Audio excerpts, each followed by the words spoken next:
L'organisation de l'oubli.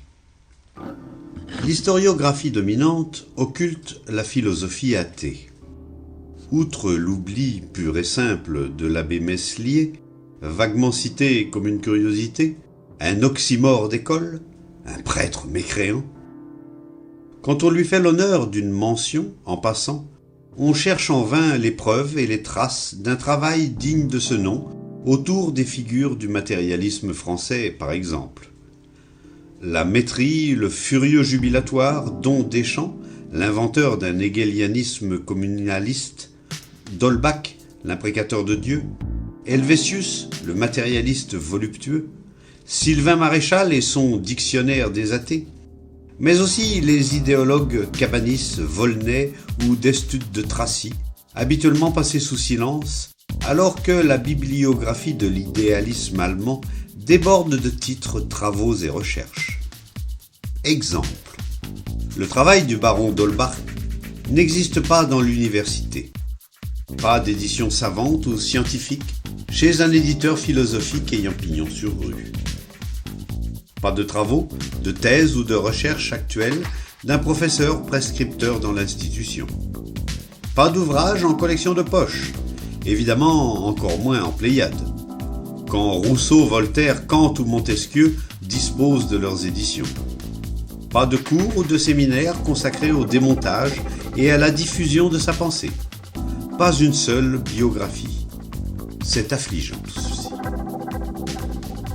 L'université rabâche toujours, pour en rester au seul siècle des Lumières, le contrat social rousseauiste, la tolérance voltairienne, le criticisme kantien ou la séparation des pouvoirs du penseur de la Brède, ses scies musicales, ses images d'Épinal philosophiques. Et rien sur l'athéisme de d'Holbach, sur sa lecture décapante et historique des textes bibliques.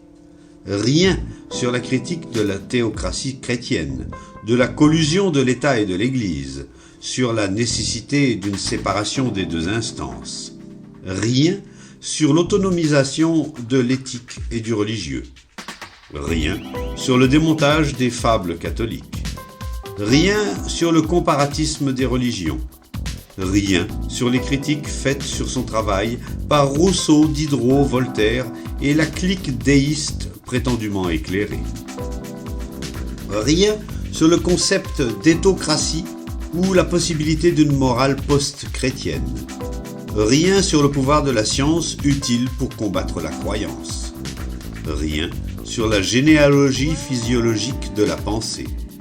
Rien sur l'intolérance constitutive du monothéisme chrétien.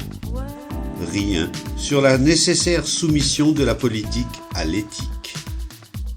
Rien non plus sur l'invitation à utiliser une partie des biens de l'Église au profit des pauvres. Rien sur le féminisme et la critique de la misogynie catholique. Autant de thèses holbachiques, pourrait-on dire, d'une actualité surprenante. Silence sur Meslier, l'imprécateur. Le Testament, 1729. Silence sur d'Holbach, le démystificateur. La contagion sacrée date de 1768. Silence également dans l'historiographie sur Feuerbach, le déconstructeur. L'essence du christianisme, 1841. Ce troisième grand moment de l'athéisme occidental, un pilier considérable d'une athéologie digne de ce nom.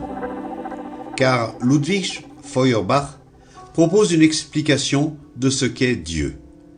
Il ne nie pas son existence, il dissèque la chimère. Pas question de dire « Dieu n'existe pas », mais qu'est-ce que ce Dieu auquel la plupart croient ? Et de répondre « Une fiction, une création des hommes, une fabrication obéissant à des lois particulières, en l'occurrence la projection et l'hypostase. Les hommes créent Dieu à leur image inversée. Mortels, finis, limités, douloureux de ces contraintes, les humains, travaillés par la complétude, inventent une puissance dotée très exactement des qualités opposées.